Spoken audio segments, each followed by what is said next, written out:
국민 여러분, 안녕하십니까? 안녕함을 묻는 인사를 건네기에 너무나 무거운 시간이 흐르고 있습니다. 저는 오늘 대통령 선거에 출마할 것을 국민 여러분께 말씀드리며 이 시대를 살아내고 있는 평범한 사람들의 이야기부터 시작해보려 합니다. 오늘날 대한민국은 그저 미안하고 또 미안한 사람들의 사연으로 연명하고 있습니다. 길어지는 코로나19 위기로 실업급여 수급자가 역대 최대치를 기록했습니다. 생을 쏟아부은 가게 문을 닫아야 하는 사람들, 봉쇄돼버린 취업의 문 앞에 사회 초년생마저 되지 못한 청년들, 운명이 바뀌는 절망 속에서도 위로받지 못한 채 가족과 동료들에 대한 미안함으로 고개를 숙여야 하는 사람들이 있습니다. 최저임금을 최고임금이라 여기며 살아야 하는 사람들이 있습니다.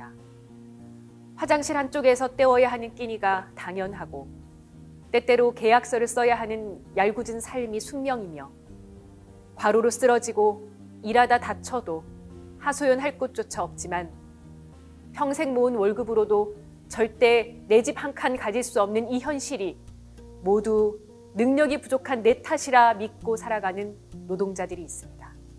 누군가는 어린이집 긴급 보육조차 신청하지 못해 마음을 졸입니다. 아이 맡길 곳을 찾아 가족들, 이웃들에게 어렵게 부탁하고 직장에서도 이 눈치 저 눈치 미래의 행복에 저축하는 심정으로 맞벌이에 투잡, 쓰리잡까지 뛰어다니면서 정말 이렇게 불태우듯 살면 행복이 오긴 하는 걸까 혼란스러운 부모들. 종일 굽어있던 등허리를 더 굽혀 잠든 아이를 꼭 껴안은 채 일하는 엄마인 것이 미안해 한숨을 삼킵니다. 누구네는 집값이 폭등해 벼락부자가 되었다 하고 또 누구네는 결혼하는 자식에게 아파트를 한 채 해주었다는데 도무지 물려줄 재산이 없어 죄인이 된 부모들과 그런 부모님을 바라보며 가슴이 미어지는 자식들이 있습니다. 성폭력을 당하고도 더 큰 피해가 두려워 입을 열지 못하고 용기 내어 피해 사실을 털어놓고도 돌팔매를 맞아야 하는 여성들.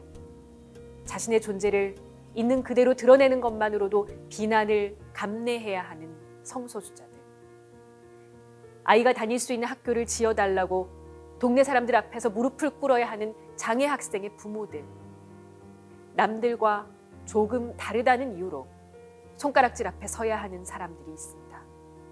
말이 임대농이지 소작농과 다름없는 농사일에 작황이 안 좋으면 안 좋은 대로, 좋으면 또 좋은 대로 손해가 나더라도 모든 게 농사짓는 내 탓이려니 부풀어가는 빚더미를 천대받는 농사꾼의 천명으로 알고 살아야 하는 농민들이 있습니다.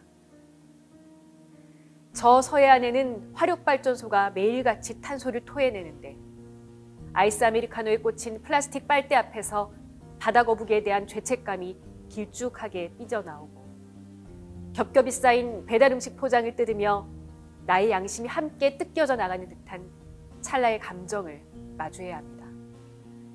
오늘도 앞사람 가방에 매달려 흔들리는 노란 리본을 보면서 출렁이는 부채감에 마음이 가라앉습니다.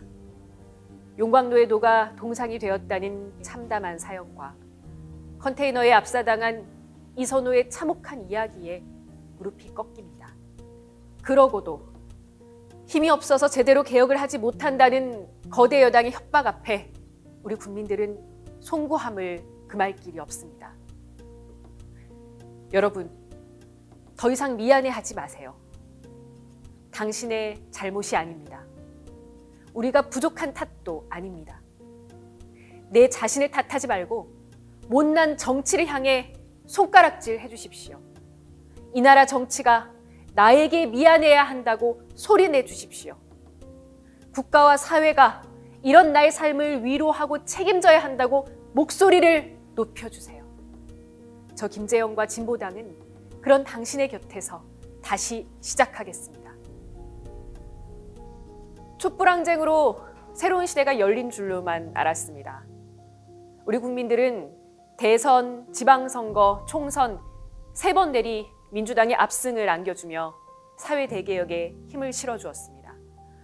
그 아름다운 사연은 이제 슬픈 결말을 향해 가고 있습니다. 모든 기대는 무너져 내렸고 촛불처럼 흔들리는 삶들이 들불처럼 번지고 있습니다. 부동산은 자신 있다던 대통령의 말만 믿고 기다리던 국민들은 폭등하는 집값 앞에 무너져 내렸습니다. 재산세 고지서가 어떻게 생겼는지도 모르는 평범한 사람들에게 규제를 푼이 많이 하는 거대 여야의 논쟁은 외국 뉴스처럼 들릴 뿐입니다. 최저임금부터 끌어올리겠다던 소득 주도 성장도 재벌 주도 성장으로 바뀐 지 오래입니다. 박근혜 정권만도 못한 최저임금 인상률과 무려 160조를 재벌 대기업에 쏟아붓는 한국판 뉴딜이 오히려 K양극화를 부추기고 있습니다. 노동 존중 정부의 약속도 노조 탓하기 정부로 변질됐고 남북 정상의 판문점 만남의 부푼 가슴마저 깊은 회의감과 냉소로 가득 차 버렸습니다. 차마 눈뜨고 볼 수 없는 권력 다툼에 국민은 이미 지칠 대로 지쳐 버렸습니다. 87년 6월 항쟁 이후 국민의 개혁 열망과 수구 세력에 대한 반대 여론을 지지 기반으로 생존해왔던 민주당. 이제 그들마저 기득권 집단이 되었습니다. 민주당 정부는 개혁의 주체가 아니라 개혁의 대상일 뿐입니다. 민주당은 스스로를 마치 피해자나 소수자인 것처럼 말하고 있습니다만 지난 23년 동안 15년을 집권하며 그 민낯을 솔직하게 드러냈습니다. 민주당 1기 김대중 정부는 대량 해고를 양산하는 정리해고를 도입했고 민주당 2기 노무현 정부는 비정규직을 양산하는 기간제법을 도입했습니다.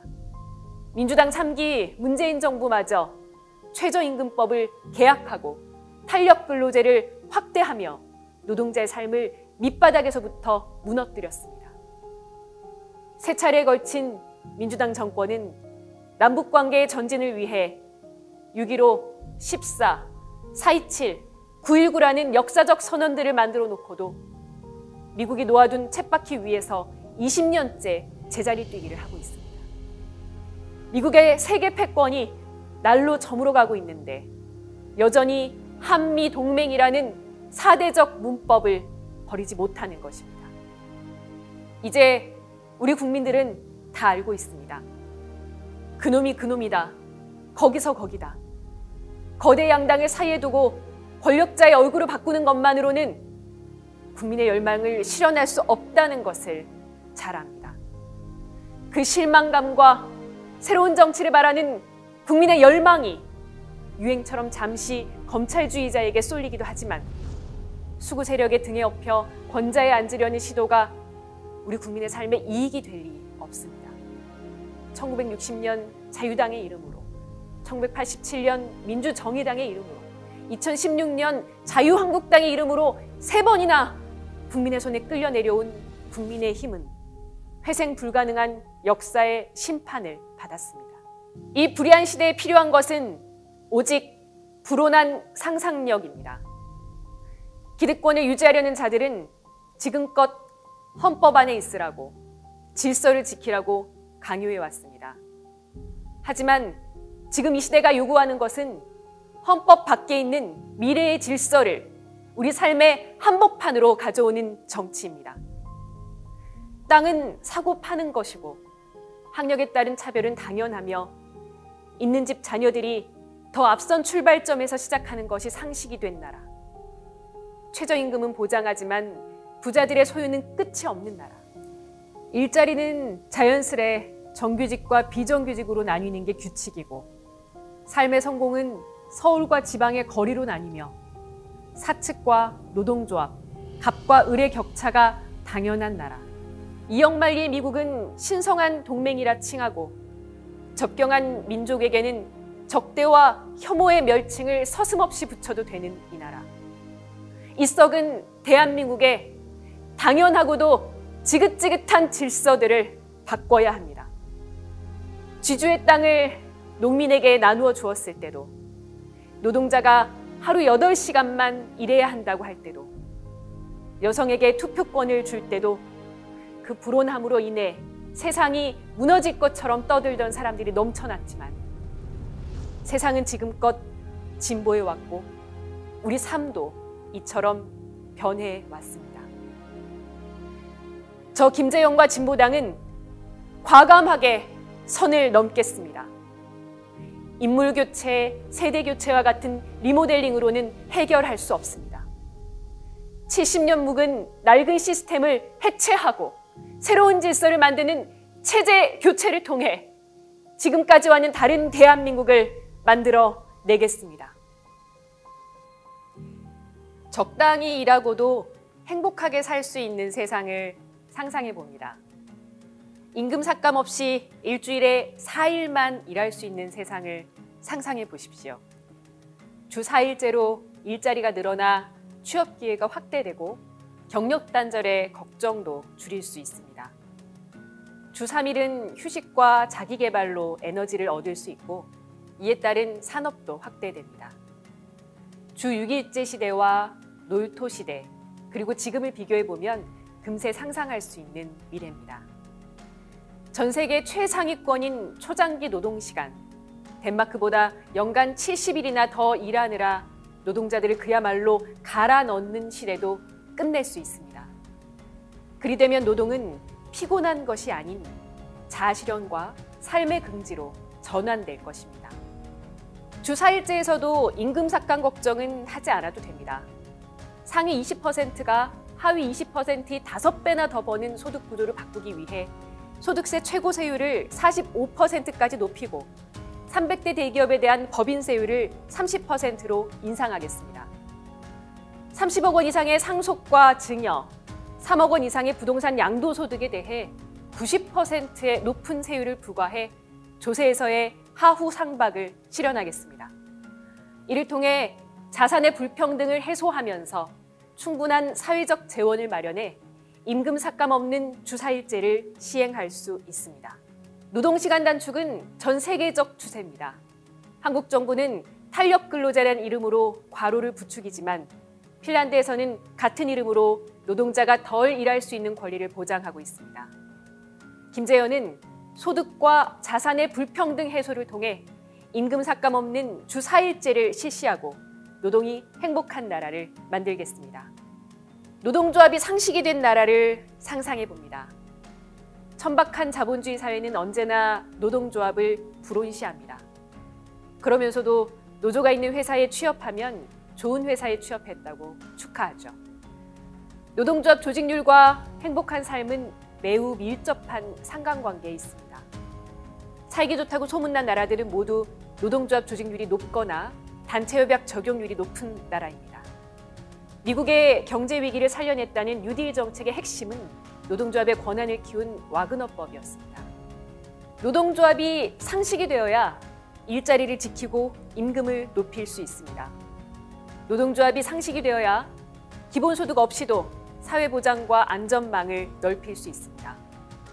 노동조합이 상식이 되어야 주 52시간까지 일을 시키려는 사람들보다 주 4일만 일해도 괜찮다는 사람들이 힘이 커질 수 있습니다. 김재현은 5인 미만 사업장까지 모든 노동자에게 근로기준법 적용 범위를 확대하겠습니다. 산별, 지역별, 업종별 교섭을 보장하고 단체협약의 적용 범위를 급진적으로 확대해 노동조합이 사회의 상식이 되는 나라를 만들겠습니다. 땅을 사고 팔지 못하는 나라를 상상해 봅니다. 정부에서 신도시를 개발한다고 발표하면 LH 직원들과 부동산 투기꾼들이 그 땅을 미리 사서 불로소득을 얻습니다. 정부는 그들에게 돈을 얹어 땅을 사놓고 그 땅에 아파트를 지어서 다시 국민들에게 돈을 얹어받고 땅까지 팝니다. 정부가 국민으로부터 불로소득을 얻으니 집값이 오를 수밖에 없습니다. 정부 소유의 땅을 확대해야 합니다. 한번 정부가 사들인 땅은 누구도 소유하지 못하게 해야 하며 오직 정부의 임대료를 내고 빌려서만 사용할 수 있어야 합니다. 그래야 집값을 잡고 서민들에게 저렴하게 주택을 공급할 수 있습니다. 땅을 사고 팔 수 없게 하는 일은 단순히 부동산 투기를 줄이는 일에 그치지 않습니다. 땅을 개인이 소유할 수 없게 해야 부모로부터 땅을 상속받아 인생의 출발점부터 다르게 되는 자산의 불평등을 차단할 수 있습니다. 김재현은 토지공개념을 전면적으로 실현하여 부동산 투기를 없애고 자산 불평등 시대를 끝내겠습니다. 20대 대선에 출마한 대선 후보들께도 제안합니다. 이번 대선에서 토지공개념 원포인트 개헌을 통해 부동산 투기 공화국을 해체하고 서민들의 주거권을 지켜냅시다. 평화로운 한반도, 통일된 나라를 상상해봅니다. 남북 미중 4자 종전선언이 전 세계의 속보로 타전되는 날을, 남북철도가 연결되어 유럽행 첫 열차에 탑승하려는 인파로 북적대는 서울역의 모습을 그려봅니다. 개성공단을 정비하느라 구슬땀을 흘리는 사람들, SNS엔 금강산 여행 브이로그와 옥류관 먹방이 오르내리고 서로의 생각을 거리낌 없이 터놓고 이야기할 수 있는 나라. 미중 충돌의 화약고인 한반도가 아니라 그 지정학적 가치가 민족의 이익이 되고 세계 평화와 공존을 위해 쓰일 수 있는 그런 나라를 꿈꿉니다. 누구의 눈치도 볼 것 없습니다. 당선 즉시 4.27 판문점 선언의 정신을 따라 개성공단, 금강산 관광, 철로 연결을 재개하고 조속히 4자 종전선언과 평화협정으로 나아가겠습니다. 징병제를 모병제로 전환하고 우리부터 평화 군축을 해서 군비 경쟁의 고리를 끊어내겠습니다. 이를 바탕으로 2025년 연방통일공화국 건설의 1단계인 남북연합시대를 열겠습니다. 새로운 시대에는 새로운 규칙이 필요합니다. 권력자들의 관심사인 권력구조 개편, 통치구조 개편을 그치는 개헌만으로는 국민의 삶을 바꾸지 못합니다. 87년의 헌법이 차마 담지 못한 시대정신, 촛불혁명의 명령을 담아낸 헌법을 만들어야 합니다. 저 김재현은 헌법을 처음 만드는 재헌헌법에 준하는 수준의 10차 개헌을 통해 지금까지와는 다른 시대, 제7공화국 시대를 열어내겠습니다. 그 첫걸음으로 진보당은 돌봄의 국가 책임을 높이는 돌봄정책 기본법과 돌봄 노동자 기본법, 농민의 공공성을 보장하고 농민의 기본적 권리를 실현할 농민기본법 입법운동에 나서겠습니다. 국민 여러분, 국정농단으로 탄핵된 박근혜 정권이 파놓았던 민주주의 무덤에서 저 김재현과 8만 당원이 진보당의 이름으로 살아 돌아왔습니다. 지난 7년간 노동자 서민이 잘 사는 나라를 꿈꾼 혐의로 평화와 통일을 이야기한 죄로 위헌의 낙인을 이마에 긋고 살아왔습니다. 사법농단에 가담한 판사들의 범죄 행위로 인해 빼앗긴 국회의원직과 명예도 되찾지 못했습니다. 그러나 저 김재현은 종북 세력이다, 헌법박대 정당이다, 조롱과 혐오 속에서도 의정활동을 통해 부자 증세 법안들과 차별금지 법안을 발의했고 청년들을 위한 정책을 추진해 특성화고 현장 실습생의 노동 조건을 보장하는 법 마련에 앞장섰습니다. 의원직 상실 후에는 의정부로 돌아가 신문 배달도 하고 동네 책방을 운영하며 다시 국민과 함께 정치 혁명을 이야기할 오늘을 차근히 준비해 왔습니다. 촛불항쟁의 열기를 모아 스스로 정치의 주인이 되고자 나선 비정규직 노동자, 농민과 여성, 청년, 도시빈민들과 함께 새로운 진보정당을 만들고 지금은 대표를 맡아 전국의 현장을 누비고 있습니다. 진보정치가 위기입니다. 속 시원한 진보정치, 희망을 보여주던 진보정치가 더는 보이지 않는다고들 말씀하십니다.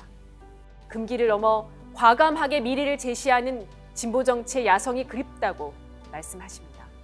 저 김재현과 진보당은 과거의 진보정치를 넘어서겠습니다. 노동을 진보정치의 핵심 가치로 중심 세력으로 조직해 진보정치의 본령을 세우고 새로운 세상을 갈망하는 모든 이들을 넓게 규합해 나가겠습니다. 그리하여 진보정치를 새롭게 재편하겠습니다. 헌법상 만 40세 이상만 대통령 후보가 될 수 있는 불합리한 제도 아래 만 40세 여성인 제가 대통령 후보가 되는 기회를 얻었습니다. 더 겸손하게 듣고 누구보다 구석구석 발이 닳도록 뛰겠습니다. 미래를 책임질 세대답게 새로운 상상력으로 도전하겠습니다. 국민 여러분, 이제는 정말 바꿔야 하지 않겠습니까? 이 나라의 정치를 그대로 두고 국민을 위하겠다는 거짓, 이 나라의 질서를 그대로 두고 불평등을 해결하겠다는 위선, 이 나라의 헌법을 그대로 두고 새로운 사회를 만들겠다는 기만, 정치를, 질서를, 헌법을 우리 손으로 바꿔 다른 세상으로 가는 문을 열어야 합니다. 용기를 내주십시오. 소박하고도 간절한 꿈들을 저와 진보당에 모아주십시오. 저 김재용과 진보당의 손을 잡아주십시오. 가진 것은 그들이 더 많을지 몰라도 꿈꾸는 우리가 다수입니다. 저 김재현 그리고 진보당과 함께 새로운 질서를 만드는 정치혁명을 시작합시다. 민중의 세상을 만드는 영광스러운 길에 어떠한 시련도 마다하지 않겠습니다. 이번 대통령 선거가 그 시작이 될 것입니다. 고맙습니다.